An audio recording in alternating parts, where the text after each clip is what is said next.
السلام عليكم ورحمة الله وبركاته. ازيكم يا حبايبي؟ عاملين ايه؟ يا رب يكونوا بخير دايما. معاكم النهارده ان شاء الله الشيف ميمي. هنعمل كوارع، فتة كوارع النهارده ان شاء الله بتكات جديدة. بس خليكم انتوا بس تشوفوا الفيديو للاخر يا حبايبي عشان تشوفوا التكات بتاعت الشيف ميمي.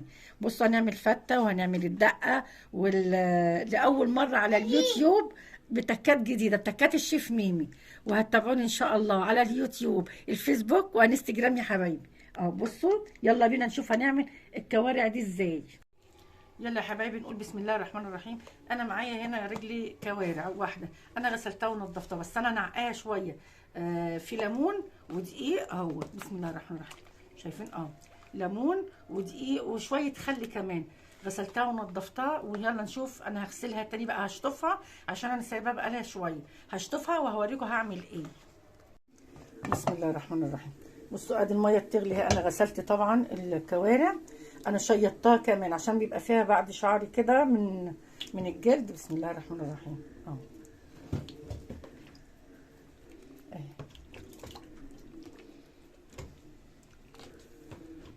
اهي غسلتها وخليتها زي الفل.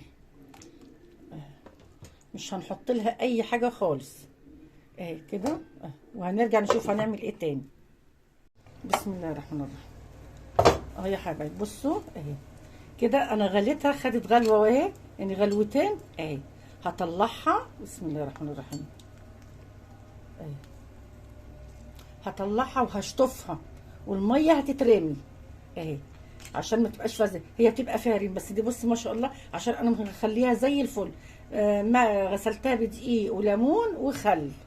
الخل مش كتير. هطلعها وهوريكم هنعمل ايه تاني. يا حبايبي بصوا بقى، انا طبعا دلقت الميه وادي ميه اهي قايمه للغليان. بسم الله الرحمن الرحيم. وبصوا انا شطفتها برضو، انا شطفتها بعد ما طلعتها من الحله اهي. بسم الله الرحمن الرحيم.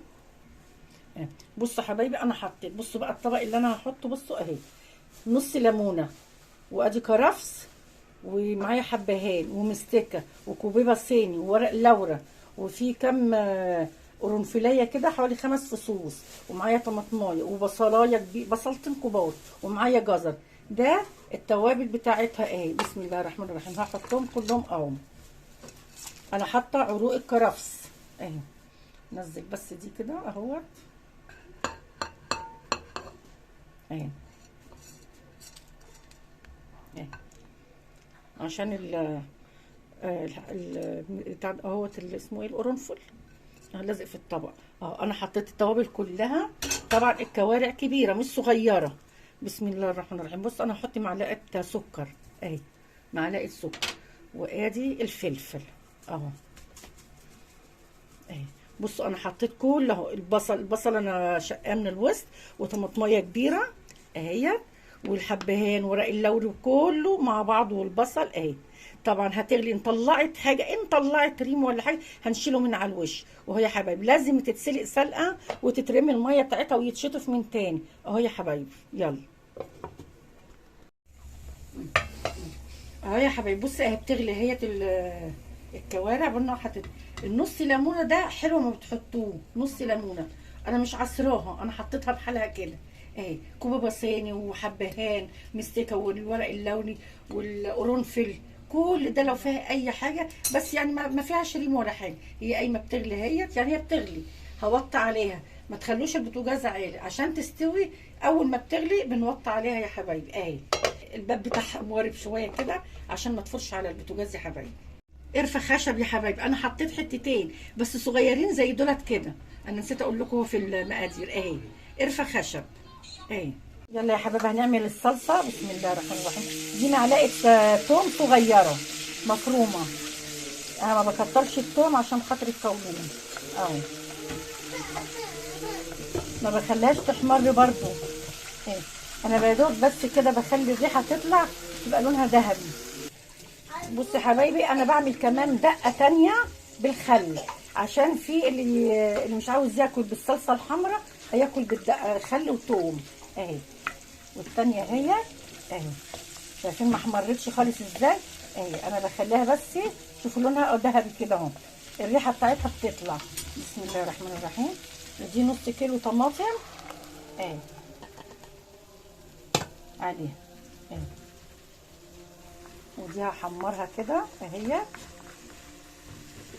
برضو مش هحمرها اهي. بصوا اهي، دي نص معلقه ملح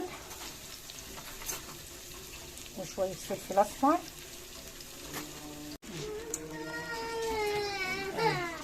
معلش ما شغلتهاش الزرار. انا حطيت، بصوا التومه اهيت يا حبايبي ما احمرتش يا دوبك، بس اهي اللون بتاعها. وطفيت عليها البوتاجاز ودلقت عليها نص كوبايه خل، نص كوبايه خل بس.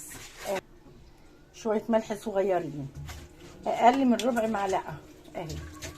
دي بتحطيها جنب الصلصه، اللي عاوز ياكل دقه هياكل، مش عاوز هياكل الصلصه الحمرا. فانا بحط الاتنين يا حبايبي اهو. خلاص دي اهي. بصوا اهي نص معلقه سكر صغيره في الصلصه. انا ما بحطش خل يا حبايبي في الصلصه. في ناس بتعمل اللي هي الصلصه بالخل، لا انا ما بحطش فيها خل، عشان ممكن ما نستعملش الصلصه دي كلها للفته، انفاض منها. فانا بقى بعمل منها خضار، اي خضار تعمليه فيها. انا بعمل دقه الخل لوحديها، وهوريكم برضو انا بعمل ازاي الفته بالخل والثوم. بصوا يا حبايبي، احنا هنعمل بقى رز ابيض مستكاوي. بصوا المستكه اهي دولت، يعني بصوا هما صغيرين، لو عندك كبيره هيبقى فص واحد اهي. هحطهم كده على معلقه، على السمنه اللي هنا، معلقتين سمنه اهيت، معلقتين سمنه ومعلقتين زيت اهي. الزيت بيخليه مفلفل. لازم تحطي المستكه ولازم تسيح، ما تحطيش عليها على طول عشان هتقفش. لو حطيتي الرز عليها كده لازم المستكه تسيح.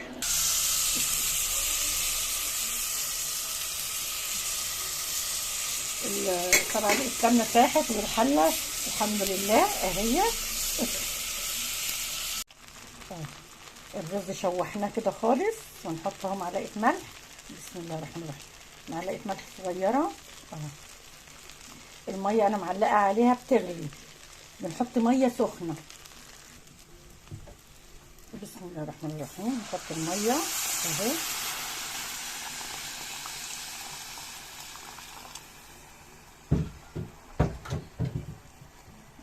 بسم الله الرحمن الرحيم. ان حسيتوا ان الرز مش ابيض قوي معاكم كده، حطوا ايه حاجه كده تخليها حلو.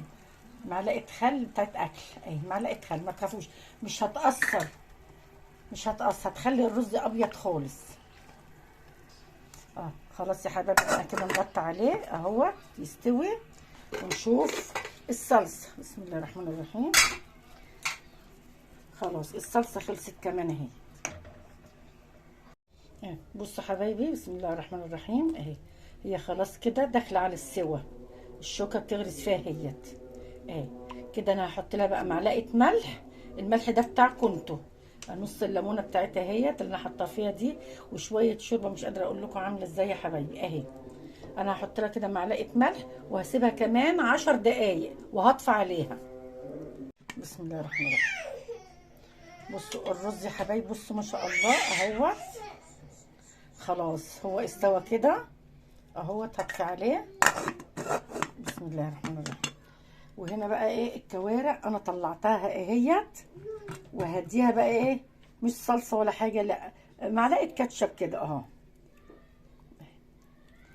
هندهنها كده خالص. بسم الله الرحمن الرحيم اهي. مش بقول لكم حفيدي دايما وانا بصور تملي العياد بتاعه ما بيظهرش الا وانا بصور اهو. بصوا حبايبي، انا دهنتي بس كاتشب، ما حطيتش صلصه ولا حاجه. ودول بصوا زعتر، بصوا انا بعمله ازاي اهو. بسم الله الرحمن الرحيم. الريحه بتاعته رائعه مفحفحه. وده بس هشمعها تحت الشوايه، مش هحطها في الفرن، لا تحت الشوايه علشان ما تنشفش. انا عايزاها تبقى مقرمشه بس طريه اهي. بصوا حبايبي، دي الدقه اللي هي الخل والثوم اهي. هحط منها كده شويه. انا حطيت شويه، ما حطيتش انا بقى ليه في الصلصه، عشان الصلصه لو فاض منها ما يبقاش فيها خل اهي. وهحط كمان هنا اهو. والله يا حفيدي انا دايما مستقصدني. بسم الله الرحمن الرحيم. وادي كبشه صلصه اهي.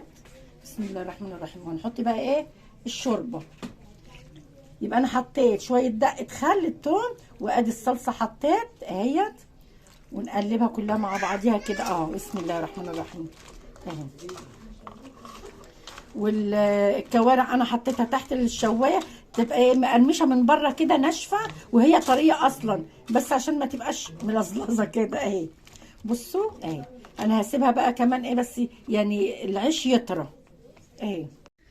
ادي حبايبي انا حمرت اهو تحت ما حطيتهاش في الفرن، يعني تحت الشوايه، ما شغلتش الفرن عليها، تحت الشوايه. وادي الصلصه، ادي الدقه الخل والثوم. وزي ما انا قلت لكم يا حبايبي انا ما حطيتش في الصلصه خل خالص. ليه؟ عشان لو فاضت صلصه نقدر نستعملها لاي اكل تاني يا حبايبي. وادي الشوربه. ان عجبكم الفيديو يا حبايبي بقى ما تنسونيش في اللايك والاشتراك بتاعكم. تابعوني يا حبايبي على اليوتيوب، انستجرام، الفيسبوك والتيك توك يا حبايبي. السلام عليكم ورحمه الله وبركاته.